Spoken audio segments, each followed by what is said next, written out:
our spirit. We have bounced back again and gone on to do spectacular things. That is why our civilization stands tall. Narendra Modi, Prime Minister of India, in an address to ISRO scientists in September 2019. Where there is resolve and resilience, resources come naturally.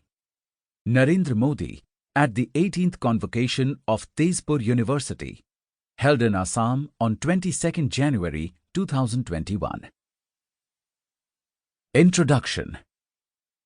I have been a monk for over 27 years. When I tell people I am a monk, the image they seem to conjure up is that of a man of the cloth who meditates in tranquility for hours on end. In part, they are correct. I do meditate for over 2 hours daily, chanting the Hare Krishna Mahamantra with focused attention.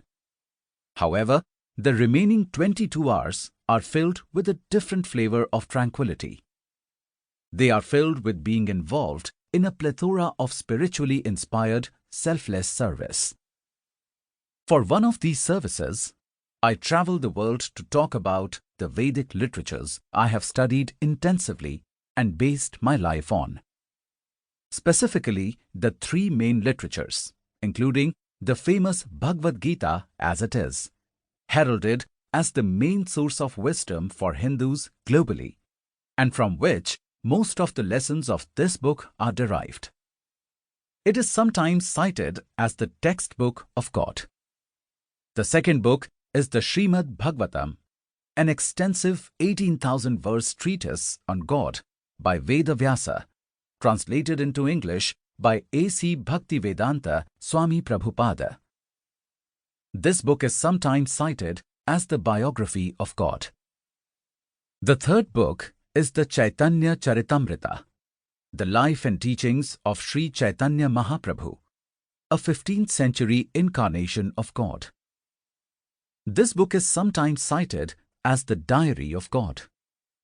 Each book has its place in society, each adding layers of truths about the Supreme, just as children are taught about the rules of mathematics as they advance from one grade to another. From my experience speaking around the world, I have realized that for many, it is easier to absorb the truths of literatures like the Bhagavad Gita as it is, when it is supplemented by stories. Stories give a context and application to truth. Stories help us imagine ourselves in the characters' roles and apply the lesson that they are learning in our own lives. It is easier to learn the lesson of being grateful in the context of a story rather than from being told to simply be grateful.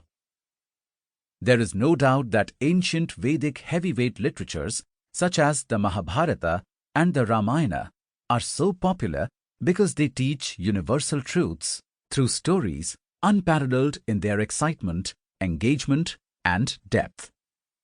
The Art of Resilience is the first book in a 3-part series. It takes the same principle of telling enamoring cultural stories and bringing to light universal truths that are found within them. As stated, I have primarily used Bhagavad Gita as it is and other Vedic literatures to bring out the lessons of these stories. The main topics include understanding the spiritual nature of the human condition, Atma, the components of the world around us, Prakriti, the influence time has on our life, Kala, how our actions in the past created our present and how our present actions can affect our future, Karma, and the influence of the supreme control over everything and everyone, Ishvara.